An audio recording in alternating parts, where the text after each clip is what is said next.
Bom dia, a graça e a paz do nosso Senhor Jesus esteja no nosso coração, reinando, aquecendo, movendo, e que nós tenhamos essa manhã, uma manhã de encontro com Jesus muito especial. Se coloque de pé e vamos celebrar ao Senhor, aquele que é grande, aquele que é rei de nossas vidas, aquele que é o dono do nosso coração.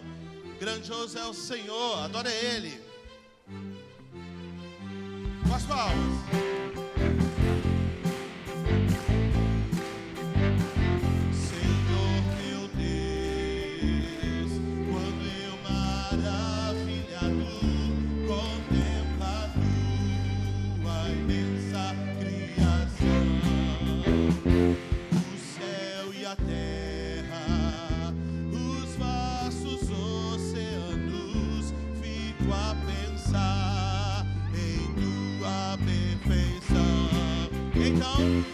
Então minha alma canta a ti, Senhor.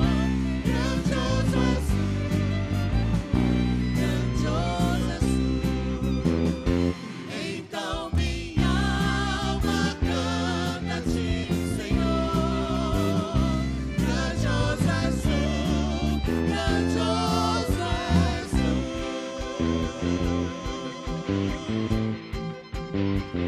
Quando eu medito em teu amor tão grande, que ofereceu teu filho sobre o altar, maravilhado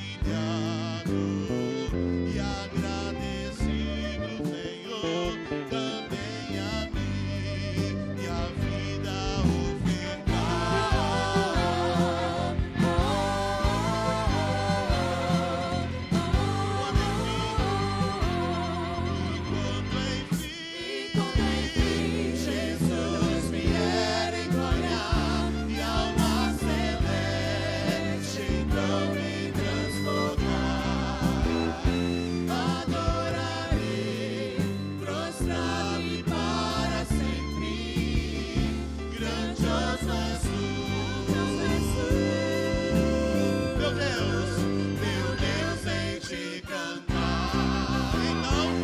Então minha alma canta a ti, Senhor.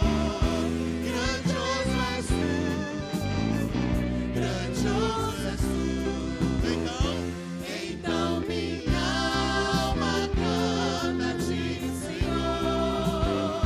Grandioso és tu, grandioso és tu. Grandioso és tu, grandioso és tu.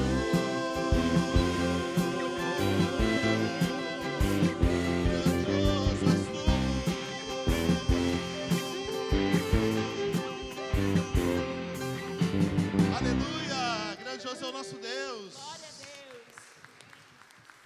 A gente ficou meio perdido porque é um arranjo diferente, mas ficou muito bacana. Vamos cantar outro arranjo de outro hino. Hoje a gente vai ter um momento bem bacana. A gente quer resgatar um pouco dessa nossa memória, desse tempo que a gente viveu lá atrás, de tantas canções, tantas músicas que têm um significado muito importante em nossas vidas. Tem algum momento que a gente lembra de algum hino, de algo significante em nossas vidas. Então a gente vai cantar um que ele fala: ele é grandioso, mas ele morreu na cruz por nós.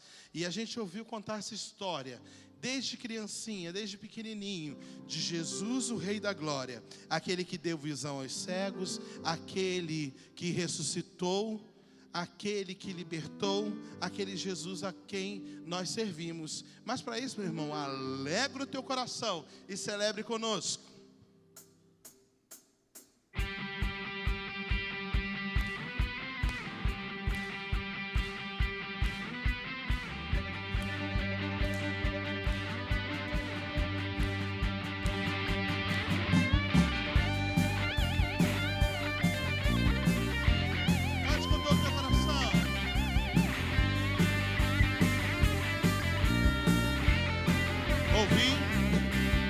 Ouvi contar a história de Jesus, o Rei da Glória, que do céu desceu e aqui viveu, porque me quis salvar. Ouvi do sofrimento que ele padeceu morrendo, arrependi-me e confiei em Cristo Salvador. Se você quer, cante. Jesus me dá vitória, vitória completa. Buscou-me e comprou-me, com sangue remidor. De coração amou-me, da perdição salvou-me. Vitória me assegurou, Jesus meu Salvador. Jesus aqui curava, seu bonito amor mostrava, aleijados Cristo fez andar, e aos cegos deu visão. Clamei a Cristo cura, meu espírito em tortura, minha alma ele então limpou, e deu-me salvação. Jesus me dá vitória, vitória completa. Buscou-me e comprou-me, com sangue remidor. De coração amou-me, da perdição salvou-me. Vitória me assegurou, Jesus meu Salvador.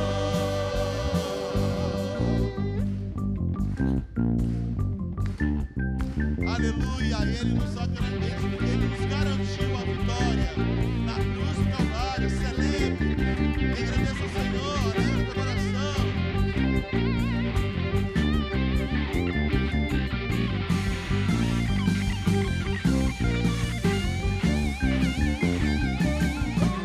De um lar glorioso, que Jesus, meu Rei bondoso, preparou nos céus e um dia ali com ele habitarei, e do celeste coro cantarei a antiga história do meu Senhor e Salvador, pra sempre louvarei.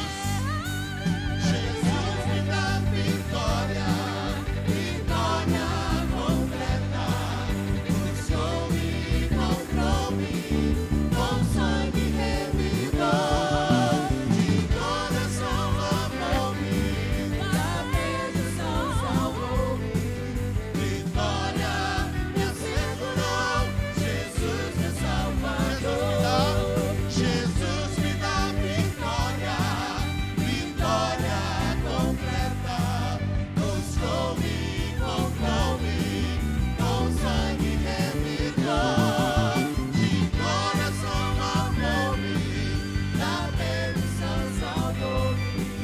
Vitória me assegurou, Jesus meu Salvador. Segura aí. Só a igreja. Jesus me dá vitória.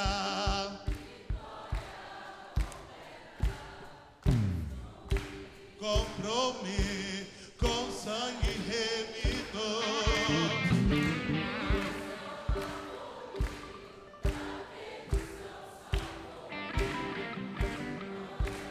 Me assegurou, Jesus. Mais uma, mais forte. Vamos lá, Jesus. Jesus me dá. Vitória completa.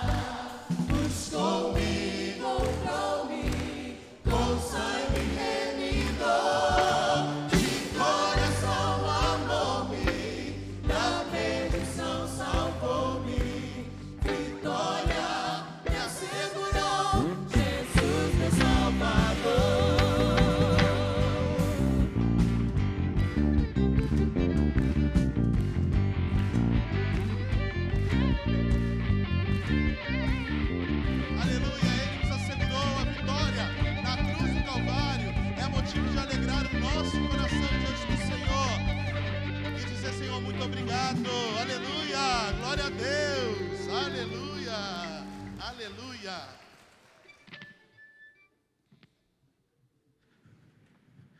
Bom dia, bom dia, bom dia. Não senta ainda não, calma aí. Os 90 segundos estão chegando, para você que gosta. Para você que não gosta, vai fazer também, vai abraçar alguém hoje. Hoje é aquele dia que o carioca fala assim, imagina quando for o verão, né? A gente tem alguns jargões cariocas e hoje um deles é esse, imagina quando chegar o verão. Que bom que você está aqui nesta manhã celebrando o amor, a bondade, esta fidelidade de Deus e a nossa esperança certa, convicta de que Ele nos dá a vitória. No final, porque está escrito, Ele vence. Então a gente vai seguindo com esperança, não é? Que bom que estamos juntos como igreja, reunidos nesta manhã, celebrando o amor, a bondade de Deus. Eu não vou nem saudar quem está de casa agora ao vivo, porque o nosso culto não está sendo transmitido, você foi comunicado, estamos sem internet pelos 2 provedores. Olha que dificuldade, não é? Então depois as pessoas estarão assistindo ao vivo, então vão receber o nosso abraço, o nosso carinho. Mas agora é hora de você usar 1 minuto e meio para você abraçar várias pessoas. Não vai ficar com esse papo de ficar abraçando a pessoa 1 minuto, que saudade de você, me conta uma... Não, sai do seu lugar, faz aquela festa boa da igreja reunida, lá em cima, aqui embaixo, celebre a bênção de estarmos juntos neste lugar, celebrando o amor de Deus.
Joia! Agora é hora de nós conhecermos aqueles que nos visitam. Tanta gente. Eu estava chegando mais cedo e vi gente visitante chegando. Falei, que alegria termos entre nós gente que está conosco pela primeira, segunda vez, celebrando o amor e a fidelidade de Deus. Então, já que a maioria assentou-se, eu quero convidar você que é nosso visitante, primeira, segunda, terceira vez, você que ainda não faz parte da nossa família como membro dessa igreja, fique de pé por alguns instantes e receba o nosso abraço carinhoso aí. Veja quem ficou em pé perto de você, aqui no meio, lá na galeria. Receba um abraço carinhoso de quem está conosco, nos visitando hoje pela manhã. Deus seja louvado por a sua presença entre nós e que tudo aquilo que Deus preparou para nós e também o que nós preparamos para oferecer ao Senhor em culto, seja bênção na sua vida. E permita você sair daqui melhor do que você entrou, em nome de Jesus. Nós vamos agora às notícias da semana. A semana começando, o que aconteceu, o que vai acontecer, é o momento do IBMER Notícias, as nossas notícias do que Deus está fazendo em nós e por meio de nós.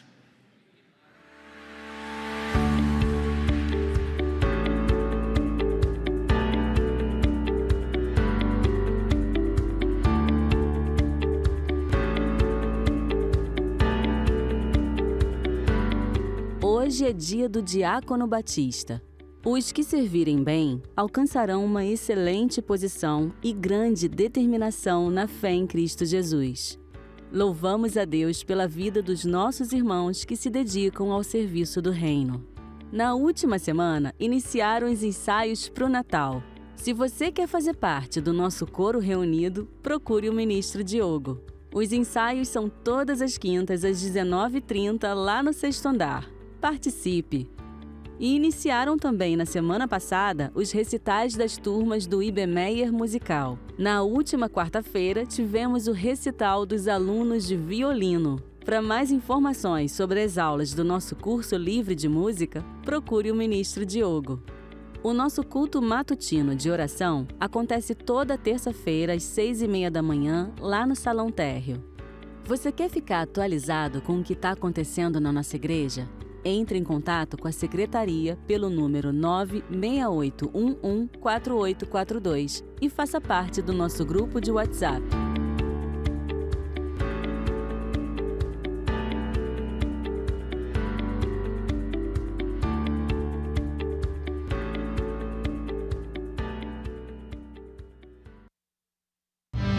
A igreja que queremos ser é alegre.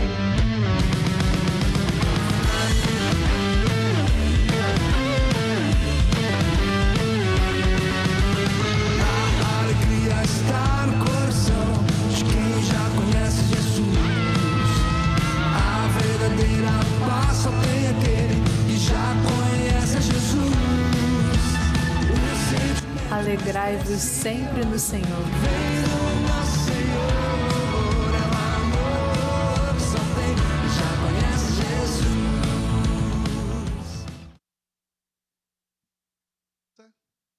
Essa é a igreja que nós não queremos ser, mas que nós somos. A gente quer ser, mas a igreja do Meia é uma igreja muito especial. É uma igreja muito acolhedora. Eu vou falar um pouquinho. Essa semana eu fui no Luz na Calçada. E aí eu amo ir ao Luz na Calçada. E eu conheci muitos irmãos novos, né? Histórias de vida, tantas coisas. E aí esse pessoal, todo mundo falou assim: a gente foi muito bem recebido. E essa é a igreja do Meia. Quando eu cheguei aqui também eu fui muito bem recebido. E assim, você que está chegando, não tenha vergonha não, procura a gente vai te abraçar, a gente vai te acolher. É uma igreja alegre, é a alegria do Senhor Jesus. Hoje a gente está se alegrando com músicas que marcaram nosso coração, músicas que fizeram a gente chorar, fizeram a gente se prostrar diante do Senhor. E a gente vai cantar agora uma canção, e aí vocês já vão ficar de pé, que é uma canção antiga, mas que eu chorava na minha adolescência com ela, que é Vejo o Senhor, do Ron Quenoly. E ela vai dizer: meus olhos viram o Rei, o Cordeiro sobre o trono, reinando para sempre. Às vezes na luta da vida, nas tribulações, na correria, na gritaria que vivemos, a gente não consegue ver o Senhor. Mas nesse momento eu te convido a você parar um pouquinho e ver a glória do Senhor sobre a sua vida. Quantas coisas Deus tem feito. Olha, vou dizer, para mim, eu não mereço, mas Deus tem sido gracioso, Deus tem sido maravilhoso, mesmo eu não merecendo. Deus tem me amado de uma forma incrível e tem me abençoado. Para agora, veja o Senhor, veja a glória de Deus na sua vida, veja o que Deus tem feito de extraordinário. A partir do momento que você se levanta, já é a glória de Deus se manifestando na sua vida. Se coloque de pé, vamos adorar ao Senhor. É um cântico muito fácil, mas eu quero que você adore, levante suas mãos, feche seus olhos e veja a glória do Senhor encher esse templo. Vejo o Senhor, vejo o Senhor,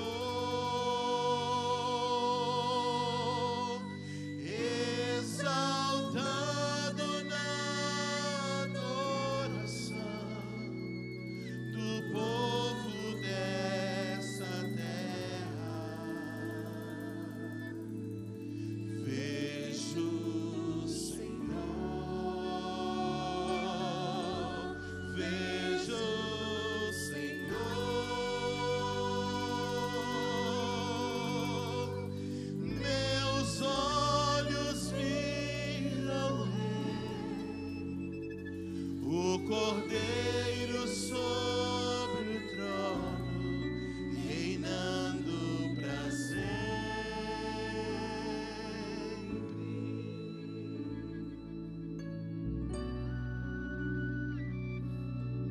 Senhor ele está aqui, reinando para sempre. Veja o Senhor, abre seu coração. Vejo o Senhor, vejo o Senhor exaltado, exaltado na adoração do povo desta terra. Vejo o Senhor, adoro o Senhor, vejo o Senhor. Meus olhos viram o Rei, o Cordeiro sobre o trono, reinando para sempre.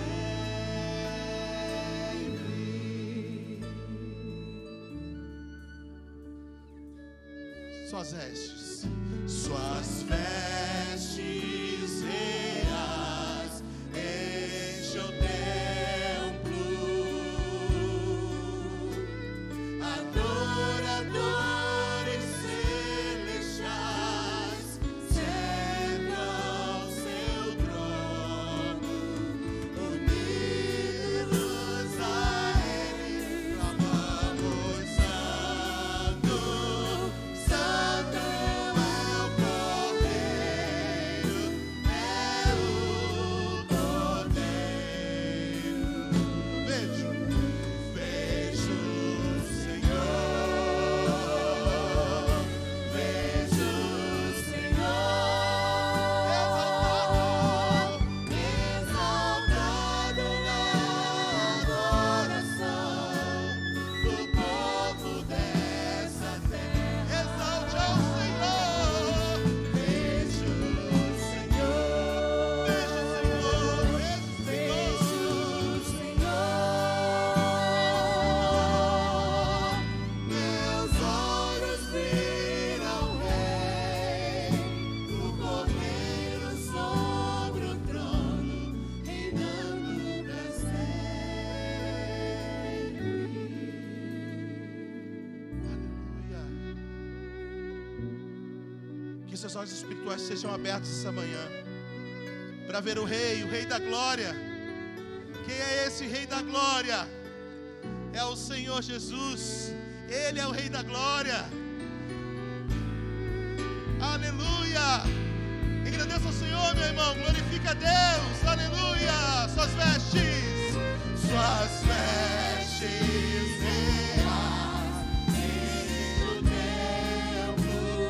templo, adoradores celestiais cercam seu trono, unidos a Ele, clamamos: Santo, Santo é o Cordeiro.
sempre.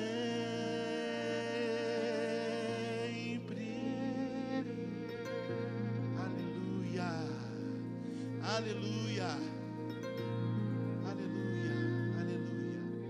Seus olhos conseguem enxergar o Rei da Glória? Às vezes somos como aquele cego. Às vezes tem uma venda em nossos olhos. E muitas vezes a gente só enxerga aquilo que a gente quer enxergar. Mas o Rei da Glória, Ele está no controle de nossas vidas, porque Ele é soberano. Vamos louvar o Senhor, aleluia, glória a Deus, glória a Deus. Essa é das antigas, olha lá.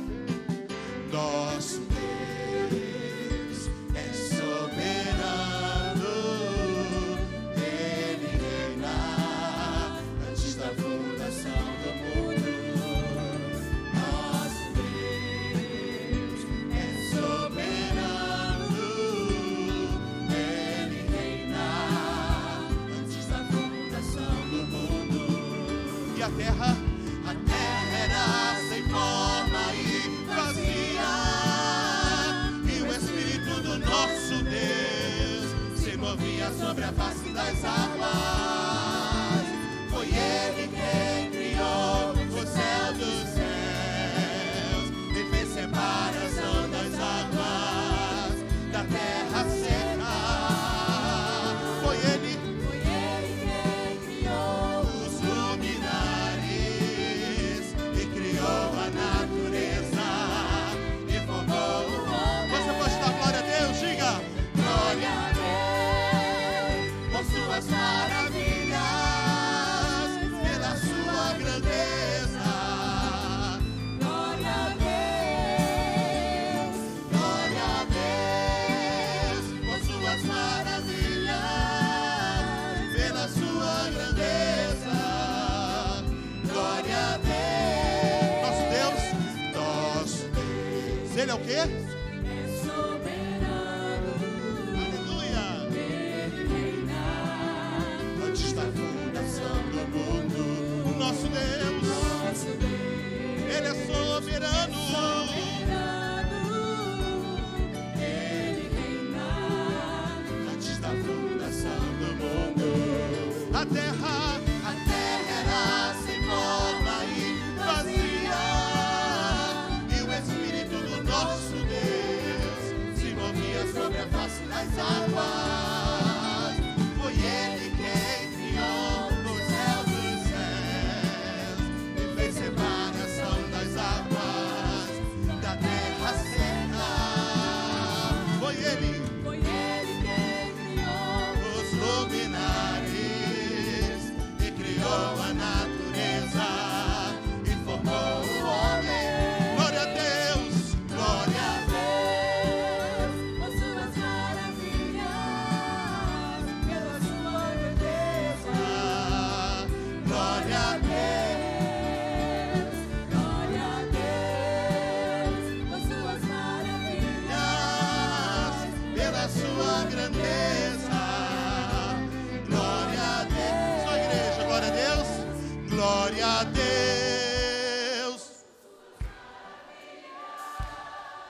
pela sua grandeza. Aleluia. Glória a Deus.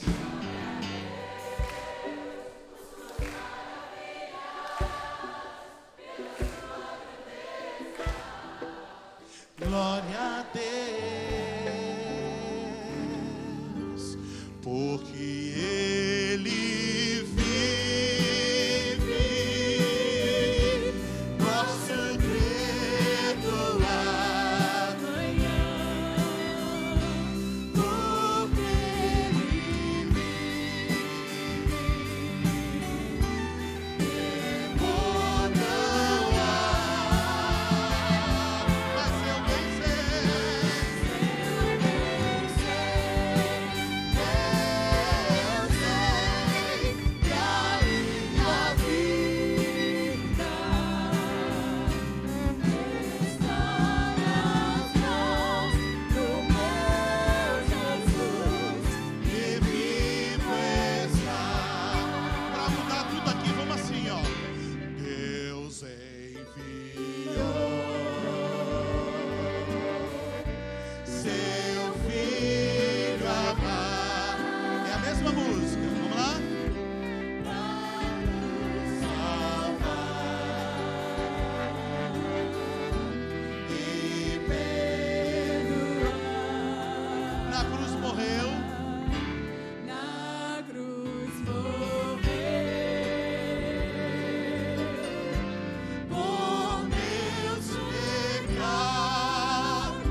acontecer o quê?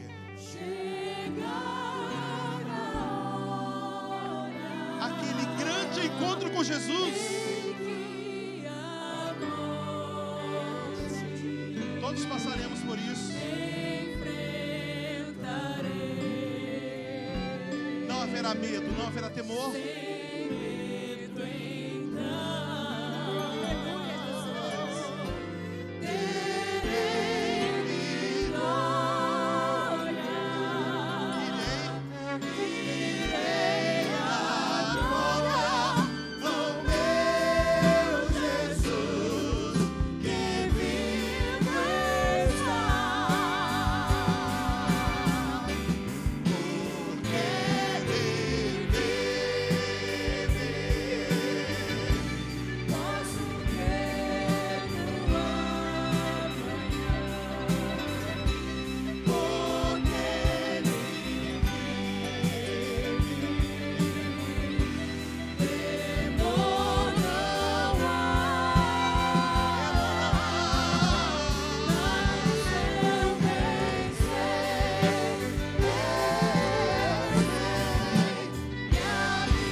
Religiosos,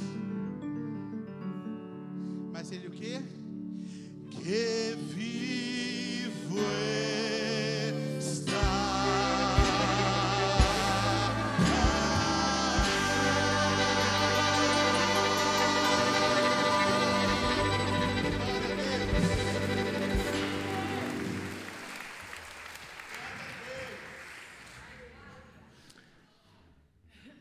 Essas mãos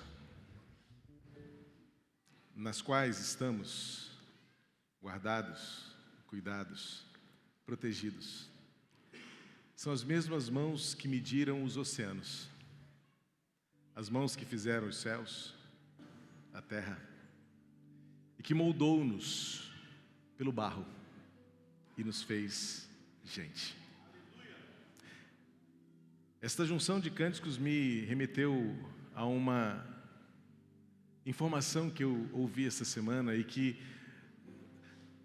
é aquele tipo de informação que eu não devo precisar, mas quando ela vem, ela fortalece a nossa fé. Não que a fé precise dela. Eu sigo, dentre alguns canais de YouTube, eu sigo um chamado Ciência Todo Dia. Talvez alguns dos jovens conheçam bem. É um professor de física que fala do universo, seus mistérios, suas perguntas e também algumas respostas. E na semana ele soltou um vídeo cujo tema é: de onde veio a água? Olha para o planeta, olha para o universo, e a matéria mais presente em todo o universo é a água. Nas suas formas de apresentação, sólido, líquido, gasoso, a água é o elemento mais presente em tudo aquilo que existe. E nós acabamos de dizer o que diz Gênesis capítulo 1. No princípio criou Deus os céus e a terra. A terra era sem forma e vazia, e o Espírito de Deus pairava. Este professor contou que há uma teoria que diz que o nosso planeta, antes de haverem todos os continentes, e a bem conhecida dos jovens, a Pangeia, que eram todos os continentes juntos numa só placa tectônica, o nosso planeta era coberto de água. Quase que eu entrei no vídeo e falei assim: rapaz, você sabia que Gênesis 1 já dizia isso antes de você descobrir? Galileu Galilei foi morto porque ele afirmou, por meio das suas descobertas científicas, que a Terra era redonda. Numa época em que afirmava-se com toda categoria que a Terra era plana. Tem alguns loucos ainda que dizem isso hoje, né? Mas essas pessoas não conhecem a palavra de Deus. Isaías 40 diz que Deus está sentado em seu trono sobre a redondeza da terra. Antes mesmo de Galileu Galilei dizer em suas descobertas de cálculos matemáticos, físicos e observações com telescópios e afirmar que o planeta é redondo, ou pelo menos esférico, a Bíblia, por meio de Isaías, já dizia que Deus está sentado sobre a redondeza da terra. São essas mãos que criaram todas as coisas de modo tão perfeito. E como eu sempre digo, e você já ouviu dizer várias vezes, o mundo pode negar, pode rejeitar, mas não pode ignorar a existência de um Deus tão grande como o nosso Deus. Mas que não é o nosso Deus como se fosse exclusivamente nosso, mas é o Deus que se revela a toda a humanidade e quer ser Deus de todo aquele que nele crê, por meio de Jesus Cristo. O Deus que quer que nós, como nação dele, o tornemos conhecidos pelo nosso jeito de ser, nosso testemunho. A nossa vida está nas mãos de Deus. Essas mãos que nos formaram pelo barro, essas mãos que criaram todas as coisas de modo tão perfeito, colorido e diverso como a gente conhece hoje o mundo. Essas mesmas mãos que foram crucificadas na cruz, para que eu e você pudéssemos ser salvos. São as mãos do oleiro, que refaz a nossa vida, que começa tudo de novo, a cada vez que nos arrependemos e mudamos a nossa rota, e deixamos de fazer aquilo que fazíamos. Deus nos dá novos começos. Essas mãos são aquelas às quais nos entregamos e nos submetemos neste momento. Experimente o cuidado de Deus sobre a sua vida nesta hora. São essas mãos majestosas que criaram o universo, que também cuida de você.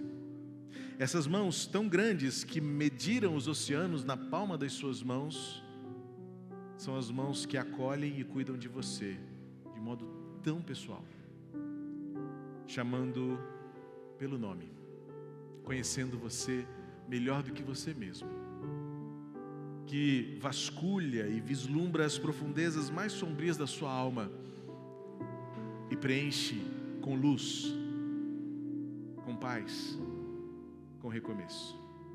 Vamos orar.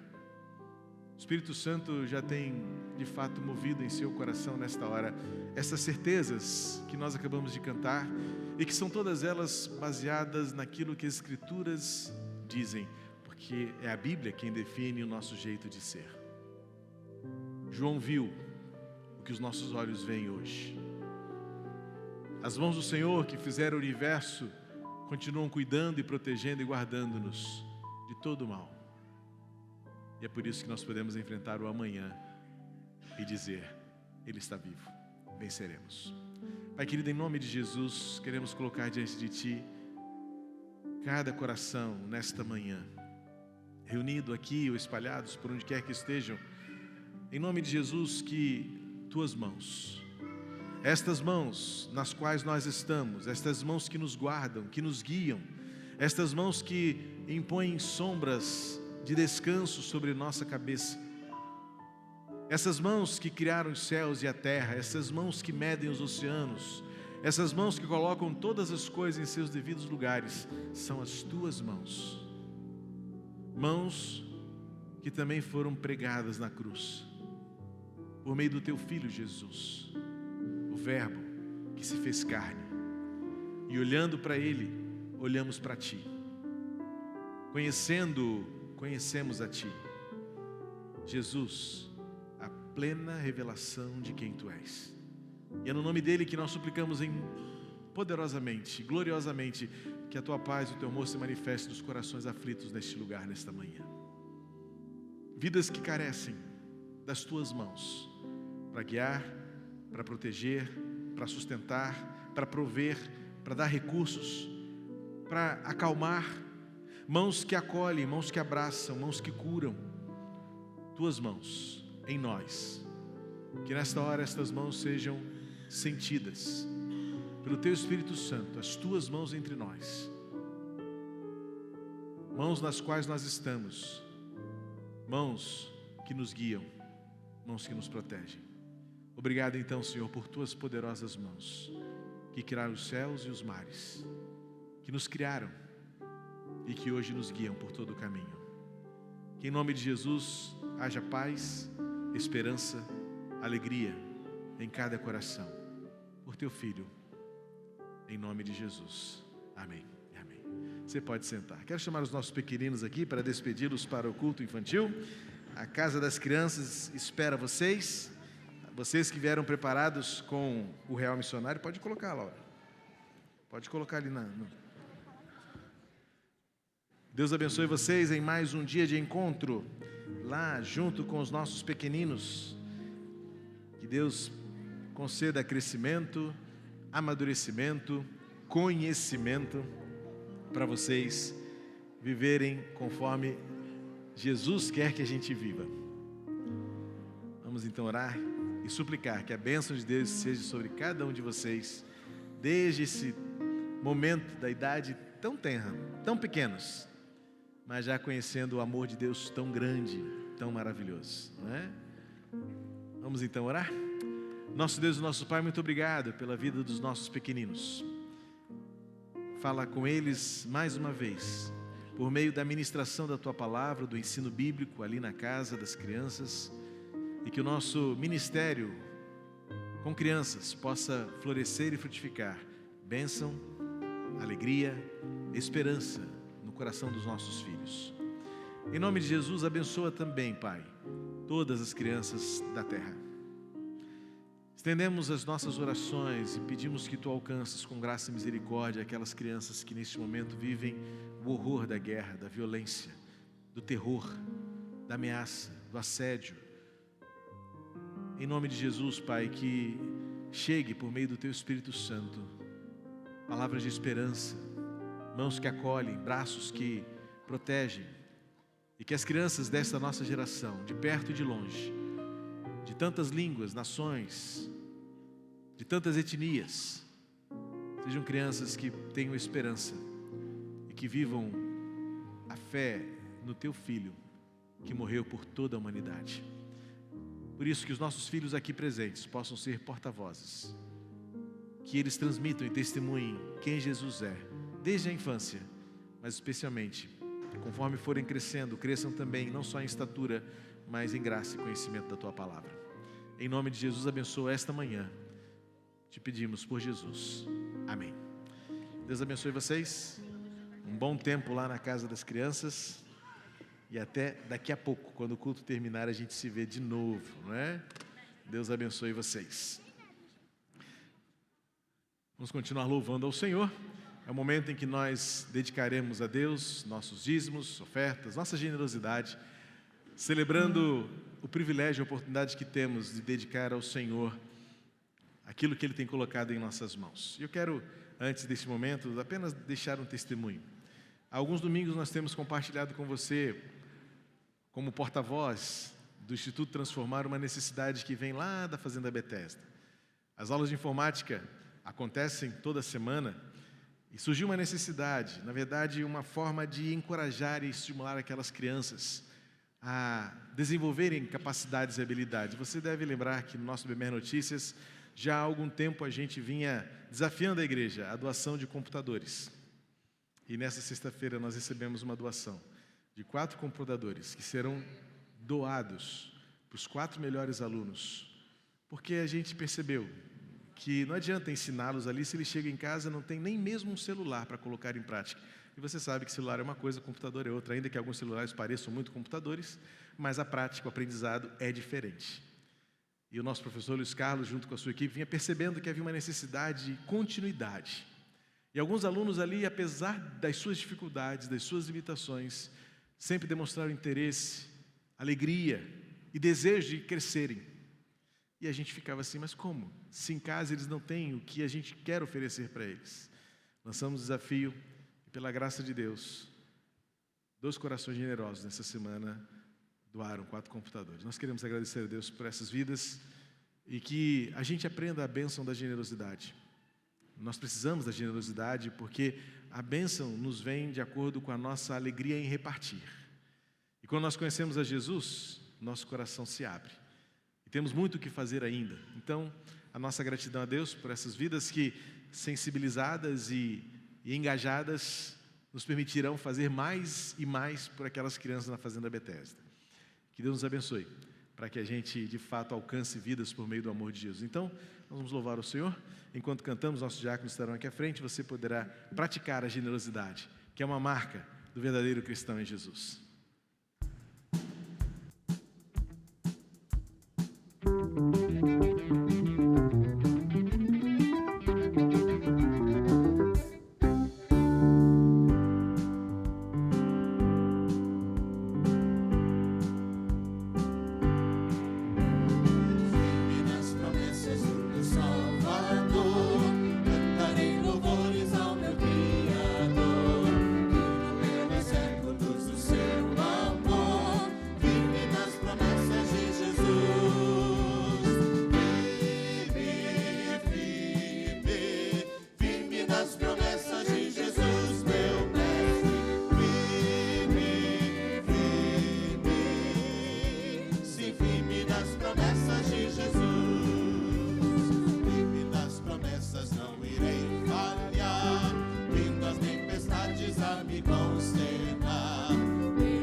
Orarei em lugar da diaconisa Vilma, primeiro porque nós queremos mais uma vez reforçar nossa gratidão a Deus pela vida dos diáconos, não é? De nossa igreja, mas junto com este momento de gratidão também, por meio da diaconia, do serviço, quero convidar aqui à frente as nossas irmãs que estarão participando da caravana missionária que estará indo nessa semana a Sergipe.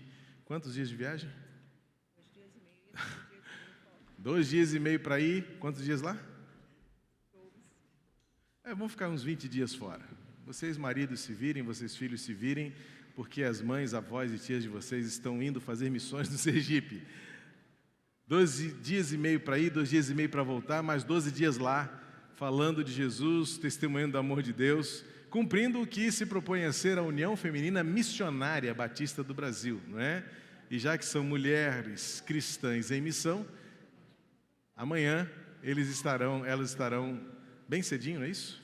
5h30 da manhã, saindo aqui da frente, com ônibus em caravana para Sergipe. Algumas não estão presentes, né? Que vocês estão representando, algumas irmãs são de outras igrejas, e nessa semana estarão indo, como povo de Deus, missionárias, né? E missionário, né? Levando o amor de Jesus lá naquela localidade em Sergipe. Eu quero convidar vocês a se colocar de pé, para juntos suplicarmos a Deus proteção, né? As estradas do Brasil ainda carecem de muita atenção, especialmente na viagem para o Nordeste. São estradas perigosas, que demandam atenção, cuidado, zelo. Além também, saúde, por favor, tomem seus remédios de pressão, de diabetes. Cuide, só menina jovem, né? Façam suas ginásticas bem cedinho, alongamento. Por favor, Eloá, não me dá trabalho. Eu não vou conseguir chegar em Sergipe muito rápido. Então vocês precisam se cuidar e voltem inteiras, tá bom? E como diz o Salmo 126, tragam consigo os molhos da colheita, porque aquele que sai chorando voltará, sem dúvida, trazendo consigo os seus molhos. Então, que Deus permita vocês trazerem os molhos da colheita abençoada por Deus, tá bom? Pai querido, em nome de Jesus, nós queremos colocar nas Tuas mãos a vida das nossas irmãs e este ônibus que estará conduzindo-as a esta viagem missionária.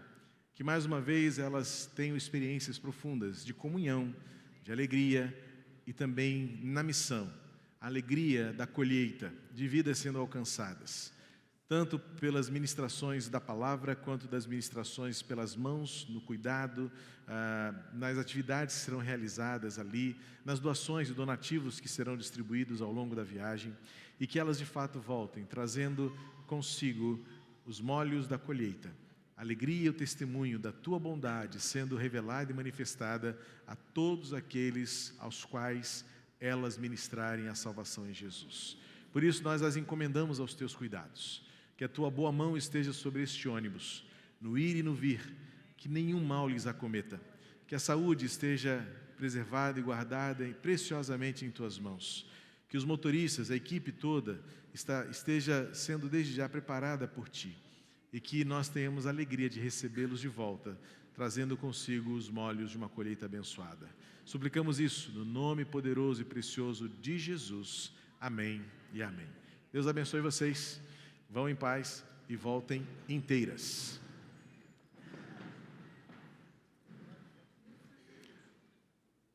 Também gostaria de fazer um registro muito especial, afinal de contas, não é sempre que a gente tem uma oportunidade como essa de celebrar a vida e a vida em família preservada, especialmente por tudo aquilo que eles representam para nós.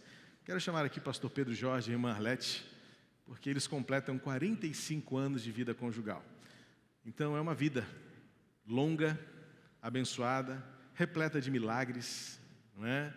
E cuidado de Deus, preservando este lar, preservando esta família, para nós muito preciosa, e que por meio dos frutos, dos rebentos deste casamento, Renata, Lívia e Léo, nós temos sido ao longo de todas estas 2 décadas, mais de 2 décadas, né? Então, quase 25 anos, Pedro e Arlete conosco aqui, celebrando o ministério, não é? Então nós queremos louvar o Senhor por 45 anos de vida conjugal. Ontem a gente celebrou aqui 10 anos, né, do Nelson e da Vladilene, e aí a gente, como uma igreja grande como é, a gente tem a oportunidade de diversificar dessa maneira, não é? Os que casaram-se esse ano, os nossos filhos jovens aí, completando meses, celebrando 6 meses, 8 meses, 1 ano de casados, e junto conosco, pastor Pedro e Arlete, juntando-se a tantos outros casais que já alcançaram marcas tão abençoadas de uma longa vida conjugal, sustentada, consolidada por Deus. Então nós vamos orar mais uma vez, agradecendo a Deus por isso. Quero convidar o pastor Israel, representando a nossa juventude, já que nós conectamos as gerações, não é? Que nos conduza nesta oração de gratidão a Deus pela vida do nosso querido casal Pedro Jorge e Arlete, que é hoje mesmo a data, né? Ontem. 45 anos de casamento. Vamos para lá, né? Então vamos embora. Senhor Jesus, muito obrigado. Eu te agradeço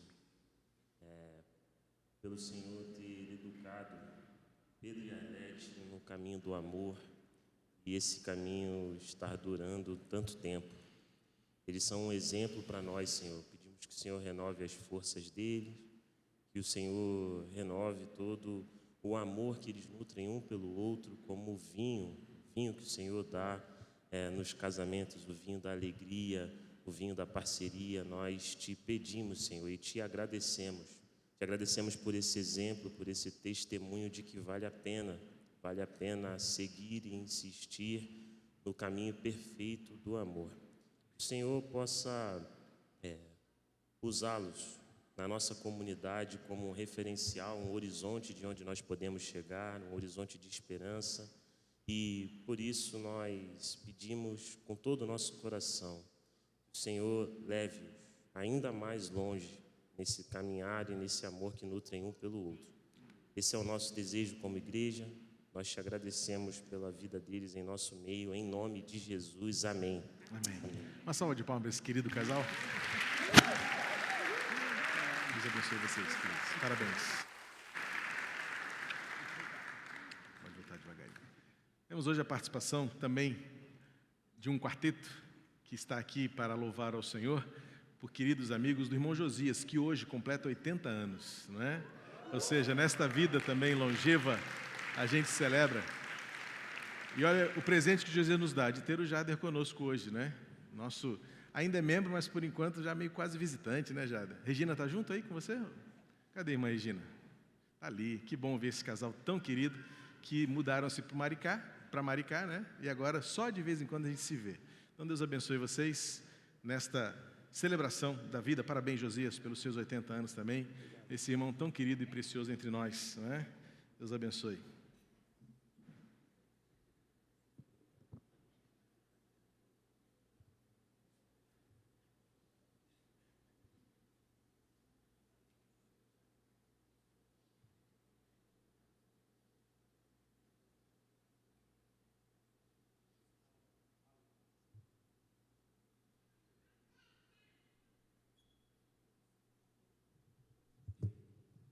Um domingo muito assolarado, né?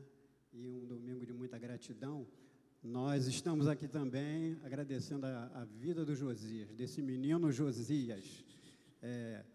Há uns 50 anos atrás, mais ou menos, ou 45 anos atrás, nós éramos jovens, 17, 18 anos, mais de 50, né? E cantávamos por aí para as igrejas, né? E amadurecemos, crescemos, e hoje nós estamos aqui com muita alegria. E o Caputo está nos ajudando, porque o nosso baixo teve dificuldade. Gessé é membro da Igreja Batista do Recreio, né? Faz parte da liderança lá do Recreio, pastor Wander. E eu sou o Jader, ainda membro dessa igreja. E essa mensagem, ela fala exatamente sobre boas lembranças, né? Ela fala sobre boas lembranças. A gente trazia à memória o menino André, hoje trouxe algumas músicas em relação a isso, né? E vamos adorar a Deus nesse sentido, relembrando as boas memórias que passamos juntos, né? Josias era o nosso líder. Adoremos ao Senhor.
Convido você a abrir a sua Bíblia na segunda epístola de Pedro.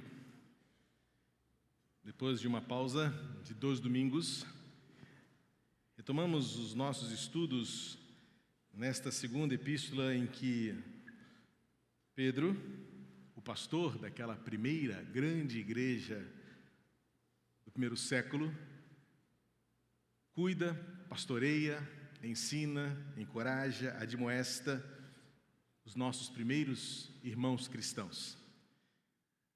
Domingo retrasado, tivemos aqui a presença de portas abertas, então fizemos uma pausa.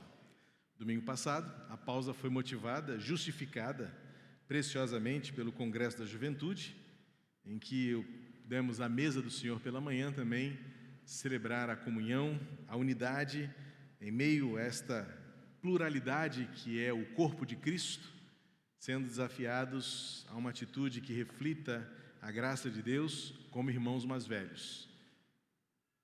Só refrescando a sua memória, que ninguém esteja aqui como perdido na casa do Pai. Então, retomando agora a carta que Pedro escreveu aos primeiros cristãos, numa segunda epístola, ele tem como propósito agora instruir.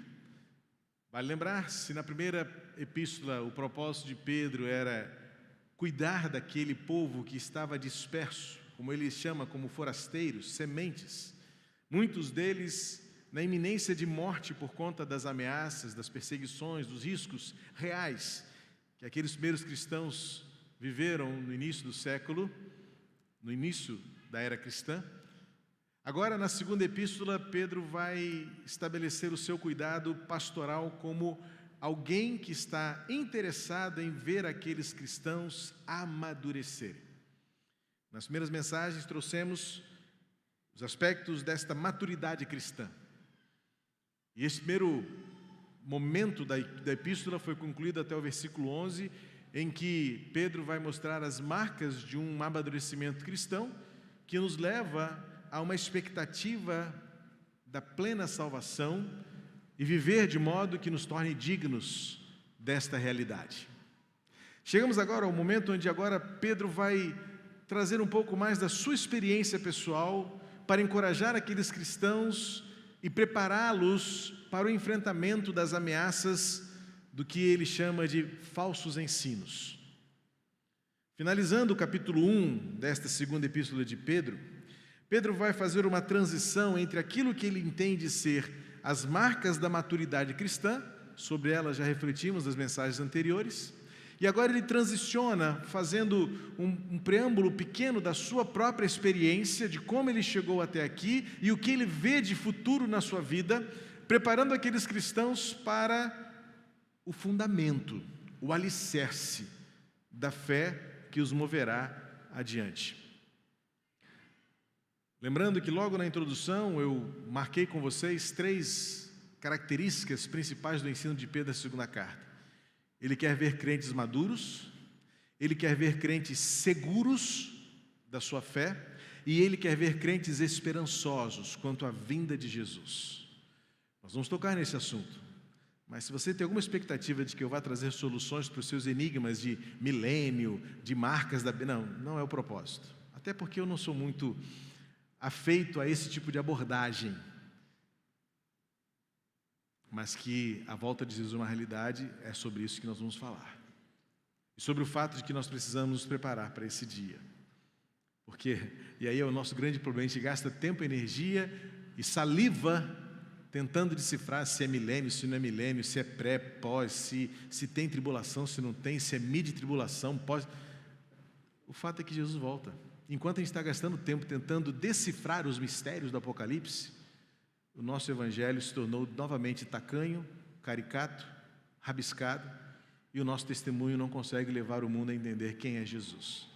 Porque a gente está tão preocupado em decifrar termos, em elucidar mistérios, que a gente não sabe a prática do estender a mão, do perdoar, do amar, do servir, do acolher, do viver, do perdoar, do carregar a carga, da realidade da comunidade que vive em mutualidade Jesus.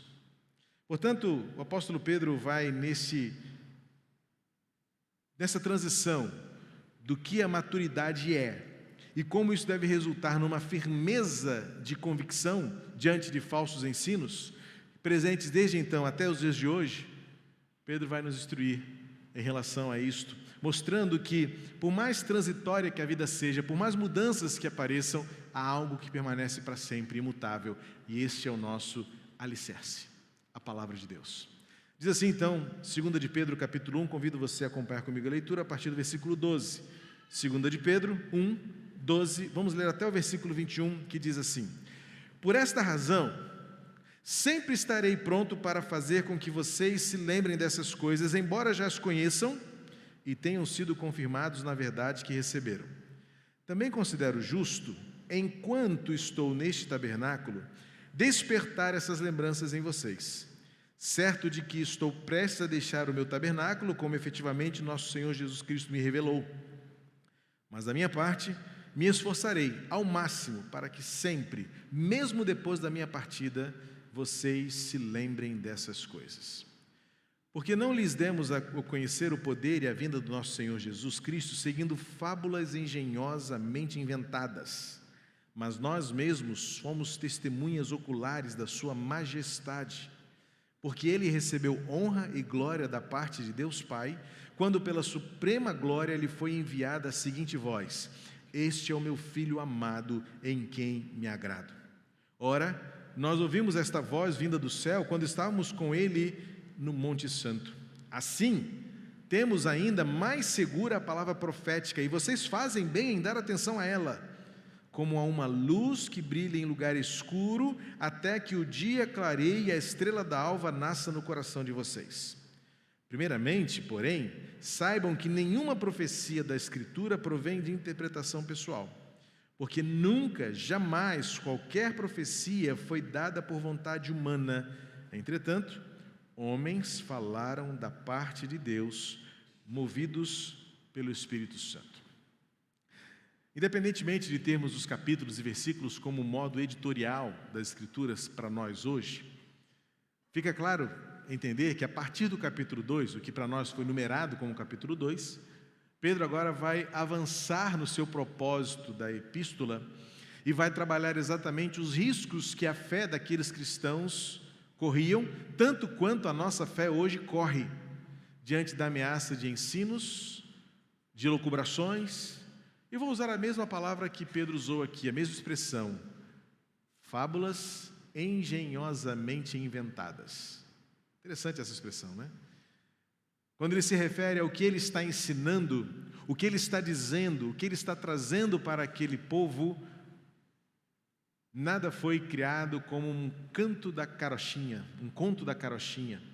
ou uma fábula dessas tantas que nós conhecemos, que até nortearam muito da nossa infância. E Pedro vai trazer algo que ele diz: fomos testemunha ocular.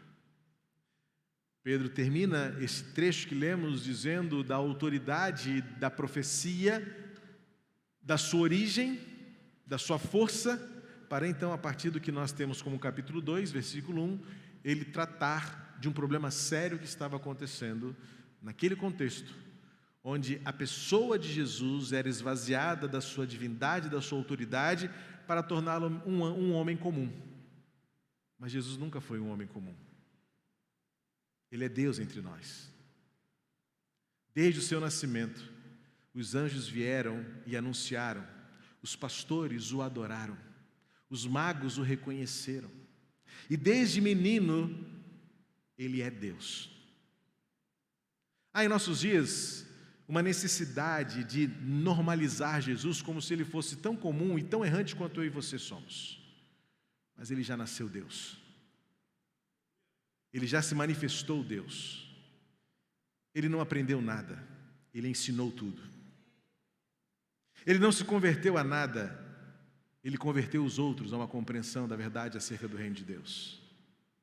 E o que Pedro está nesse contexto já dizendo é que haveria, como houve, como há e como continuará havendo, pessoas que se levantam para diminuir quem Jesus é, tirando dele a sua autoridade, o seu poder soberano e absoluto.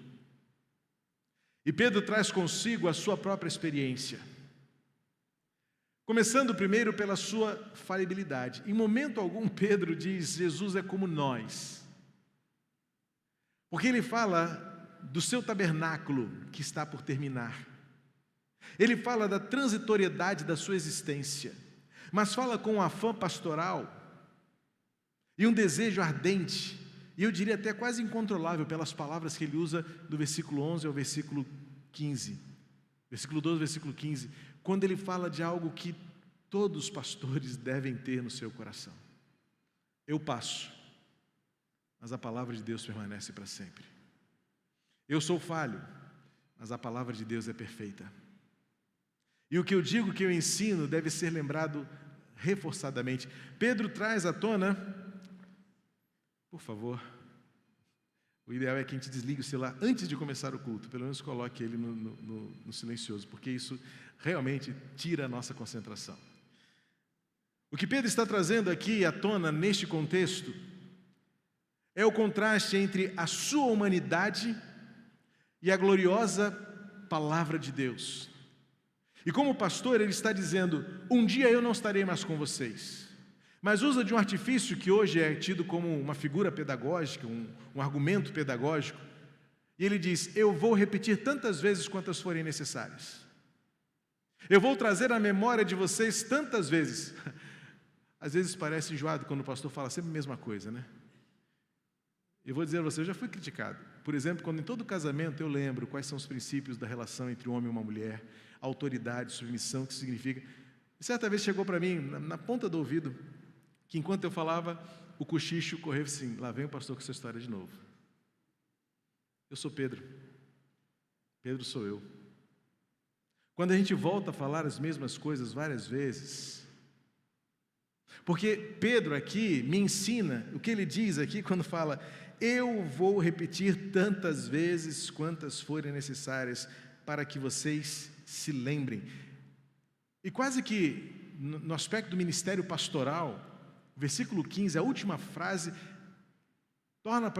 torna-se como um mote.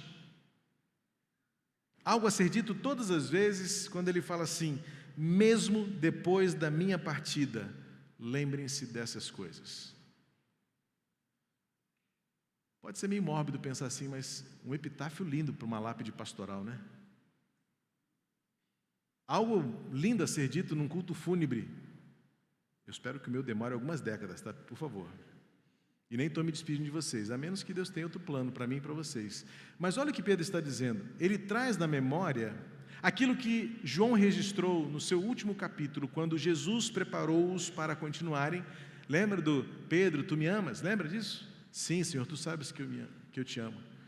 E aí da terceira vez, quando Pedro finalmente vai a Jesus com todo o seu coração e diz: tu sabes todas as coisas, tu sabes o quanto eu te amo. E Jesus pela última vez diz: então cuida dos meus cordeirinhos, cuida das minhas ovelhas. Pedro tomou para si com tanta responsabilidade esta última fala de Jesus, essa restauração de Jesus na sua vida, mas Jesus deu a ele um aviso: Pedro, que bom que você está disposto, mas se prepare. Lê lá em João 21 depois. Haverá um dia em que você não vai ter mais vontade própria. Você vai ficar velho, você não vai se vestir sozinho, você não vai mais saber como chegar aos lugares sozinho, alguém vai te pegar pela mão, alguém vai te carregar, alguém vai te vestir. Quando esse dia chegar, lembre-se disso. E parece que Pedro já está agora olhando, não com uma premonição, mas acredito que como uma boa memória. Bem que Jesus me avisou que um dia a velhice chegaria e o meu tabernáculo, essa figura é uma figura de linguagem, em que Pedro se refere ao seu corpo, este corpo mortal, porque o templo foi algo feito para ser permanente, não o terreno, mas nós, como templo do Espírito Santo. E a figura entre tabernáculo, que literalmente é barraca, né, ou acampamento, uma tradução livre, bem literal, diferentemente do templo construído com alicerces, paredes, fundamentos, teto, o tabernáculo ele montava-se e desmontava quando necessário. O templo foi construído para permanecer ali. E Pedro está usando a figura do tabernáculo para dizer assim: olha, este corpo aqui um dia não estará mais aqui. Esta voz não será ouvida mais. Mas graças a Deus, Pedro e tantos outros escreveram o que eles pensavam, o que eles queriam ensinar, e isto permaneceu até nós. Mas hoje temos isto como palavra de Deus. E Pedro está então trazendo à memória o que o próprio Jesus havia lhe dito lá no versículo 14. Eu digo isto não por mim mesmo, mas porque Jesus me ensinou que um dia esse tabernáculo terminaria. E ele termina dizendo: mas da minha parte, enquanto eu estiver vivo, eu me esforçarei ao máximo para sempre, mesmo depois da minha partida, vocês se lembrem dessas coisas. Esse é o desejo sincero de qualquer um que prega, ensina e se sente desafiado a viver o poder da palavra de Deus.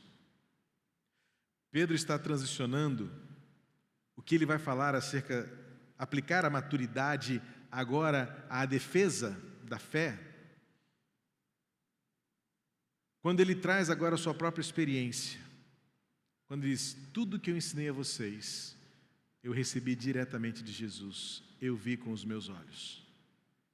Uma das coisas que nos falta como cristãos são experiências para contar. Nós muitas vezes sabemos falar muito da palavra, mas não temos muito o que dizer o que esta palavra fez em nós. O que Pedro está querendo dizer aqui é que a autoridade, o ensino, tudo aquilo que ele trouxe como verdade, não foi o que ele ouviu dos outros, mas foi o que ele mesmo, como testemunho ocular, versículo 16, contemplou. E o que ele está dizendo é: quem é Jesus para mim? Porque o que ele vai combater, como eu disse, é esse esvaziamento da pessoa de Jesus. Há muitos que conhecem o Jesus acadêmico, o Jesus arqueológico. Hoje em dia, talvez, ainda que eu admire muito essa expressão do Jesus de Nazaré e o nazareno, mas isso tem uma tendência destrutiva de esvaziar o Jesus da glória.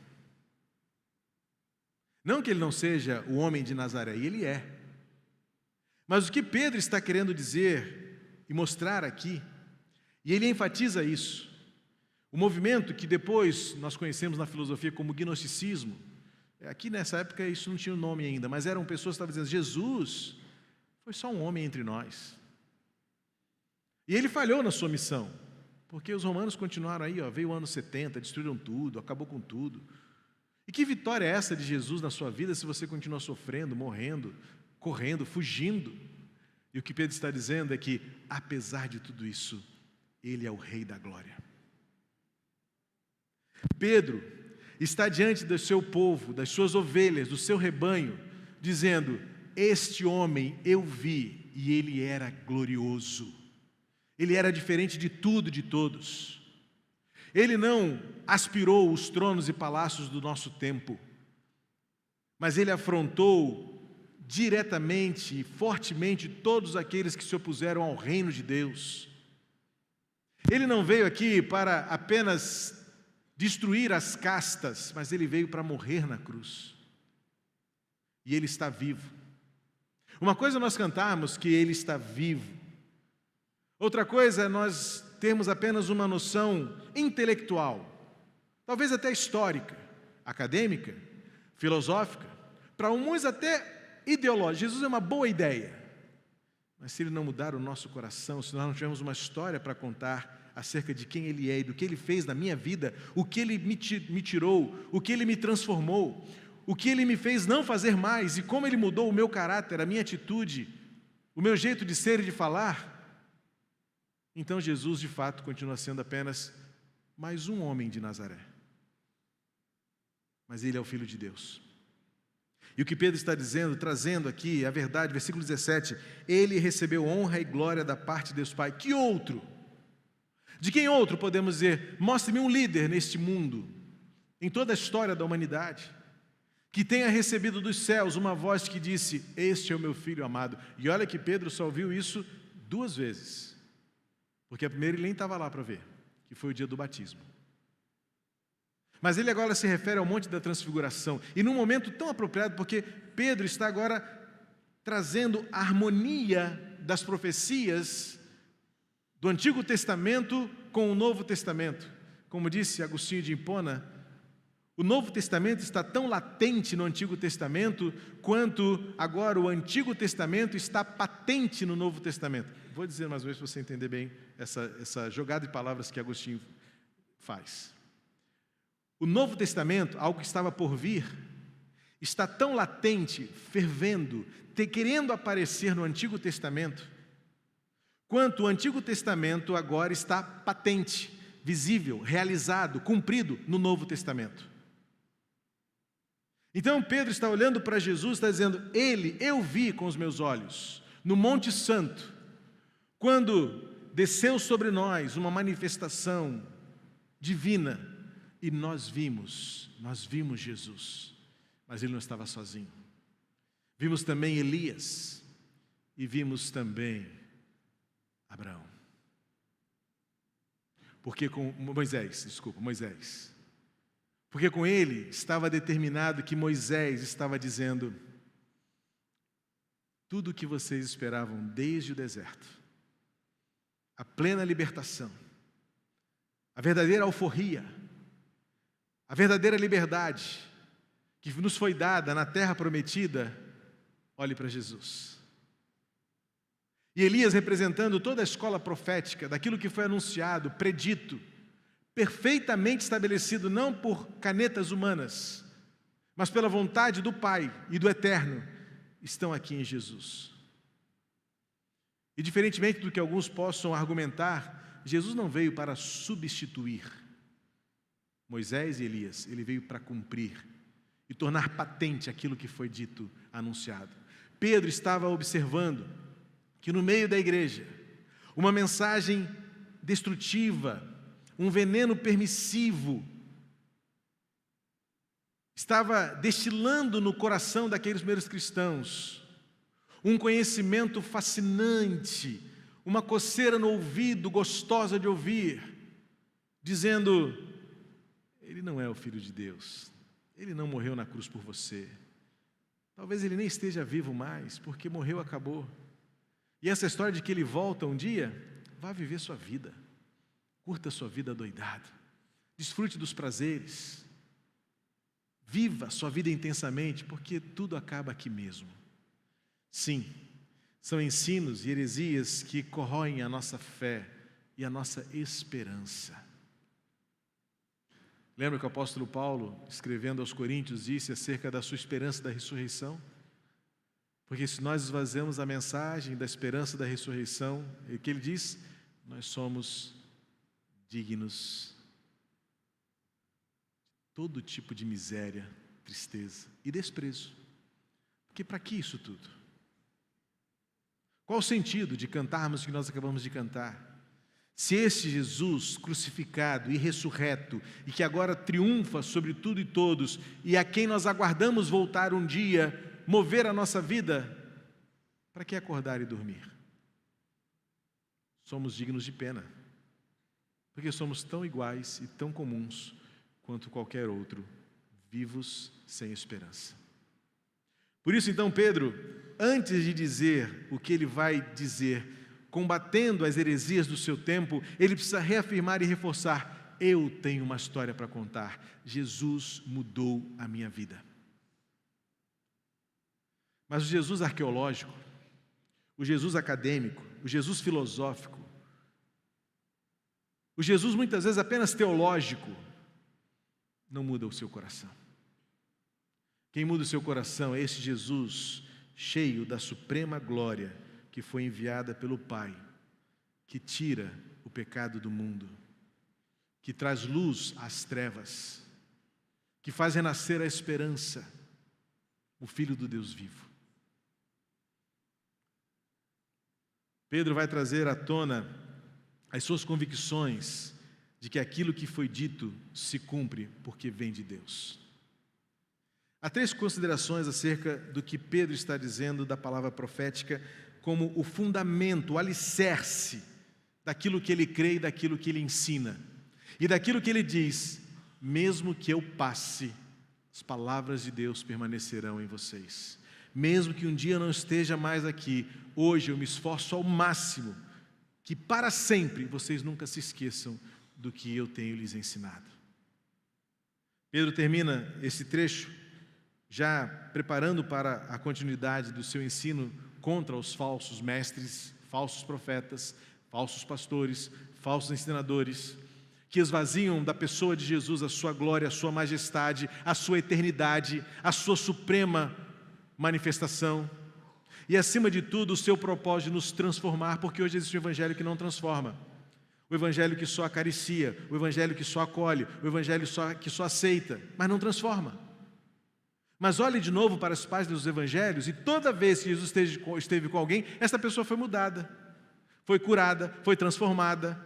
Vá, não peques mais, não chores mais, não faça mais o que você faz, se você rouba, não roube mais, a ponto de alguém devolver 4 vezes mais do que roubou. Mas hoje apresentamos um evangelho tão aquiescente com o pecado, porque o pecado agora foi revisado, foi revisto, foi reconfigurado, e para falar bem a linguagem de hoje, ele foi ressignificado. Pecado não é pecado, inferno não é inferno, diabo não é diabo, é o mal que habita em você, todos nós somos muito maus.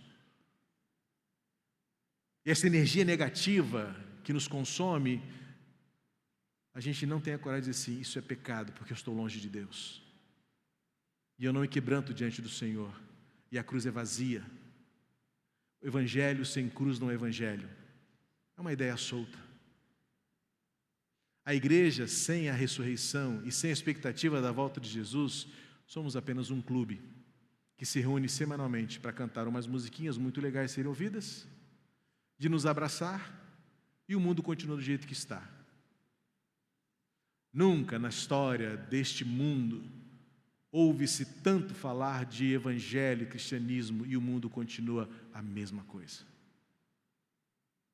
De duas uma, ou de fato Jesus falhou na sua missão, ou nós ainda não entendemos nada. Mas como para mim Jesus nunca falhou na sua missão, nós é que não entendemos nada até agora. E Pedro então finalmente vai estabelecer para mim 3 realidades acerca da palavra de Deus, que ele chama de palavra profética. Um termo talvez muito abusado hoje. Porque o conceito de profecia hoje é muito mais predizer alguma coisa acerca de alguém do que reconhecer que é a vontade de Deus revelada por meio das Escrituras, confirmada pelo Espírito Santo e testemunhada por meio de nós. Esse terceiro ponto para mim é o que fica mais vazio hoje, porque a igreja se esvaziou do seu testemunho.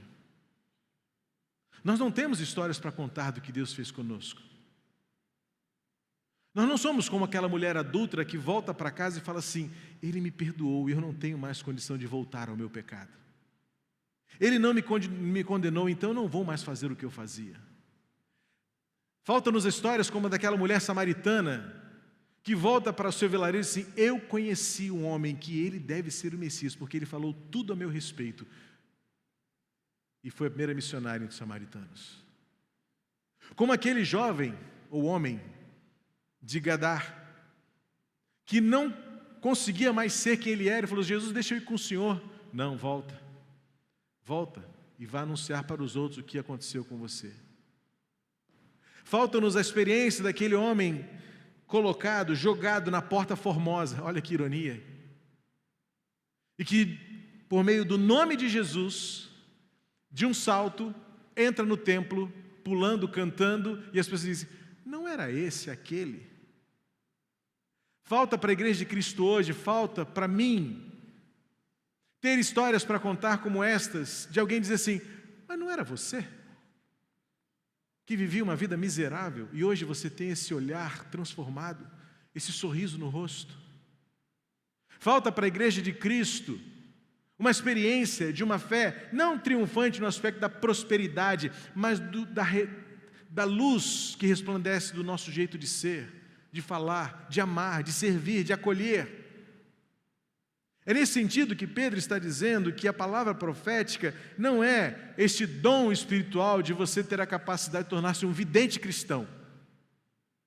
E tem alguns que ficam em procura disso. Nesta curiosidade desenfreada do amanhã, em que nós cantamos que podemos confiar na manhã, mas ficamos loucos por ver no horóscopo o que vai acontecer com a gente hoje. Mas são realidades excludentes. Ou você diz que porque ele vive, posso crer no amanhã, e vive a sua vida confiantemente, ou você de fato abre o jornal todo dia para ver qual é o seu horóscopo e depende da sorte ou do que alguém vem ali dizer. Ou até mesmo uma realidade em que você espera que um homem diga, uma mulher diga para você algo de Deus, se você pode, graças à graça, todos os dias pela palavra saber o que Deus quer da sua vida. Descobrir pelos profetas que Deus ama você. Ah, mas os profetas só falam em condenação, em derrota. Leia o livro de Amós e você vai ver o Deus que cuida. Leia Ezequiel e você vai descobrir um Deus que pastoreia. Um Deus que vai atrás das ovelhas perdidas. Leia Abacuque e você vai ter a sua fé renovada pelo testemunho de um homem que diz: ainda que tudo de ruim aconteça, o Senhor será o motivo da minha alegria. São os profetas. Não, mas eu fico só com o Evangelho, porque o Evangelho é aquele homem bonzinho, o Jesus de Nazaré, que acolheu, que recebeu, que perdoou. Mas se esquece daquele que também entrou no templo e falou assim: vocês são vendilhões da casa de meu pai. Ou que olha para os hipócritas e fariseus e fala assim: vocês são uma raça de víboras. Ou que também olha para as cidades e fala: ai de você, Corazim, vocês que vivem em iniquidade, vocês que não abandonam o pecado. Sim, este Jesus que acolheu à sua volta tantas pessoas, mas que todas elas que tiveram um encontro real com Ele tiveram suas vidas transformadas. Evangelho sem transformação não é evangelho. Isso vale para mim, isso vale para você. E a graça nos transforma. A graça nos tira do lugar onde estávamos e nos leva para um outro lugar. Esta é a palavra profética. A palavra profética a que Pedro se refere aqui é aquela que nos tira do lugar da escuridão e nos leva para o lugar da luz. E como diz o versículo 19, até que o dia clareie, a estrela da alva nasça no coração de vocês. Até que. Não existe o evangelho do homem de Nazaré, que foi crucificado, ressurreto e voltará, se não proporcionar a você uma mudança de crescimento. Até que Jesus seja visto em nós, até que a glória seja manifesta em nós, até que o mundo veja em nós Jesus. E Pedro termina fazendo uma ressalva antes de dizer o que ele vai dizer a partir daqui. Saibam que nenhuma profecia da Escritura provém de interpretação pessoal, porque nunca, jamais, foi dada ou foi feita por vontade humana. Entretanto, homens falaram da parte de Deus, movidos pelo Espírito Santo. Sabe o que Pedro tinha à sua disposição para dizer isso? Das profecias, da vontade humana, de homens falarem da parte de Deus, movido pelo Espírito Santo? Pedro não tinha um evangelho sequer. Ele tinha apenas o seu testemunho. As palavras proféticas a que ele se refere são exatamente a lei, os salmos e os profetas, que hoje nós chamamos de Antigo Testamento, ou Velho Testamento, para alguns são ainda mais pejorativos, mas continua sendo palavra viva de Deus, aos quais textos esses que Pedro utiliza para fundamentar aquilo que ele testemunhou.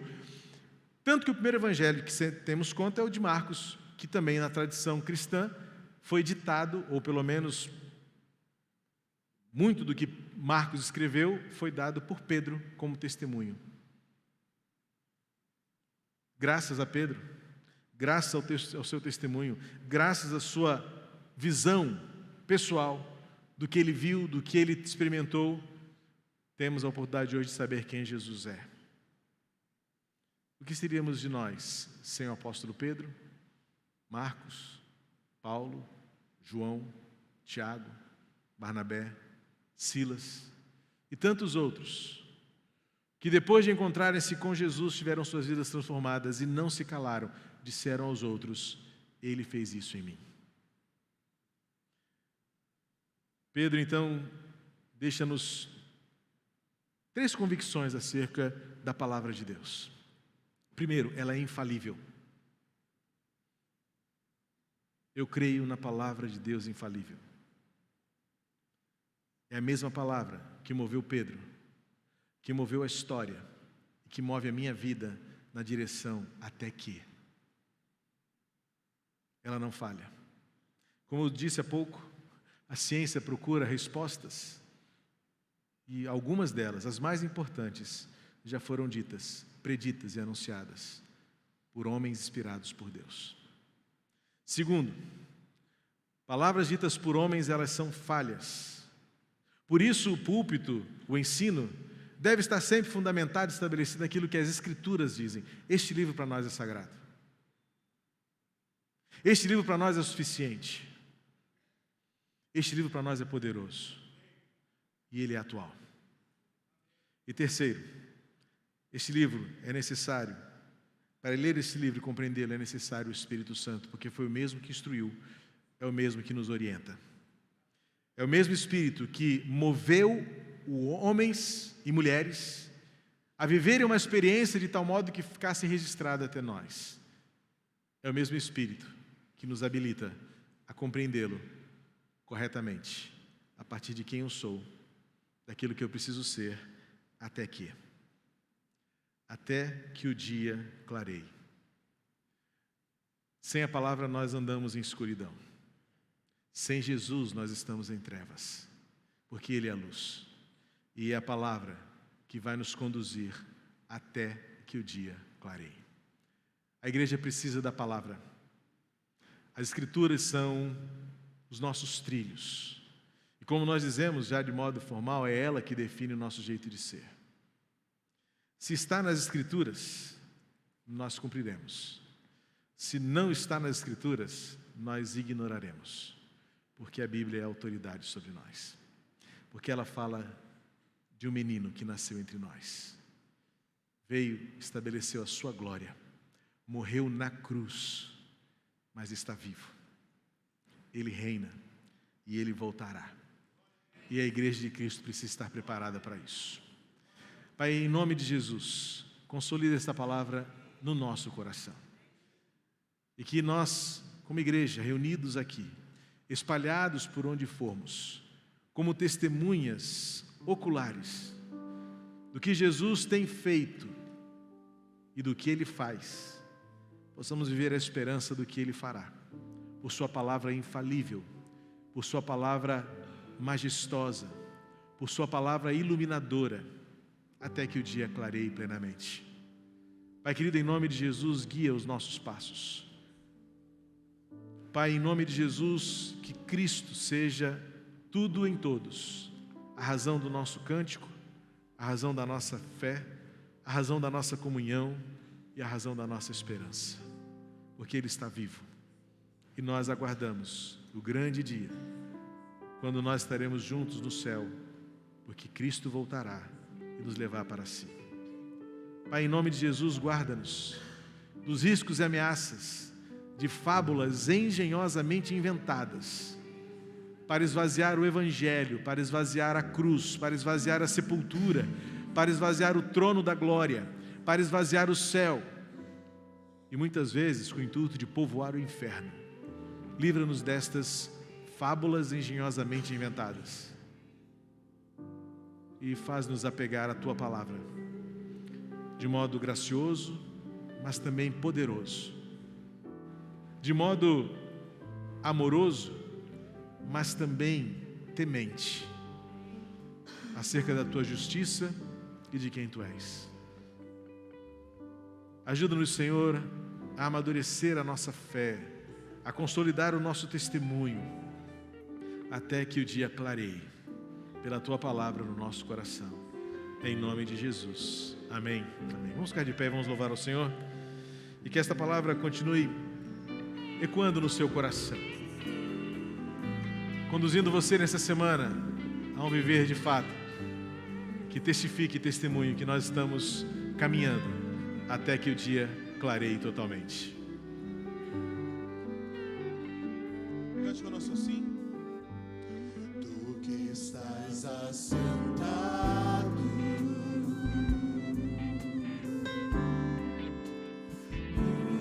no trono,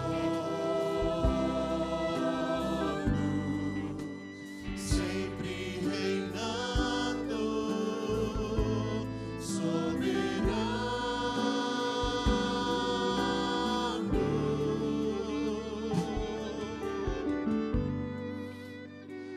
anjos cantando, homens louvando, Deus reunido com seu povo,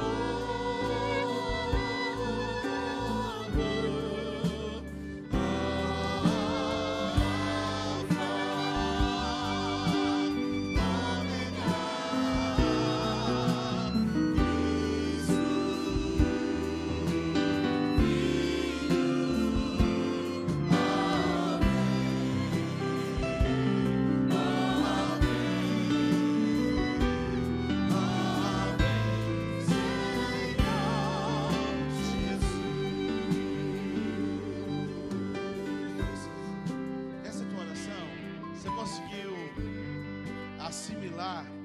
Agora a gente tem que acomodar, né? A gente agora precisa acomodar isso no coração, todas essas palavras, e dizer a cada dia: Senhor, eu estou ansioso, aguardando a tua volta. Cante. ansioso espero A tua volta.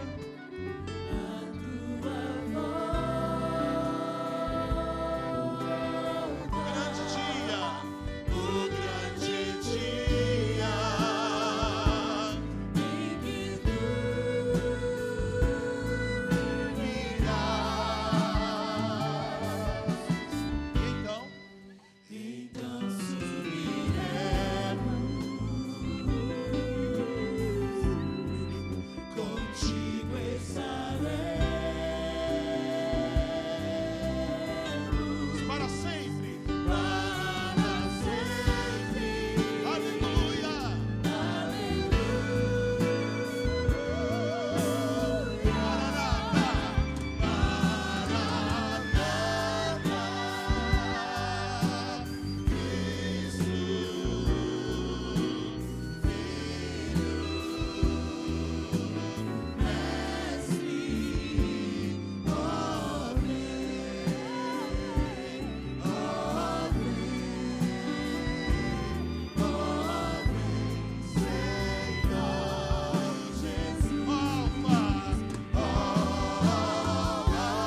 Que a graça em Jesus, o Filho de Deus, a quem o Pai ama e a quem Ele deu glória e majestade, entre nós, por meio do seu amor eterno, e o Espírito Santo, que nos instrui na compreensão das Escrituras, pois foi Ele mesmo quem moveu o coração de homens para registrar os teus feitos. Que Tu nos instruas, Pai, até que o dia clareie. Em nome de Jesus, reunidos ou espalhados por onde formos, que vivamos a grandeza do Evangelho em Cristo. Amém e amém. Deus abençoe você, sua casa, sua família. Até o nosso próximo encontro, hoje à noite, 7 horas, juntos novamente aqui. Um grande abraço e até a volta.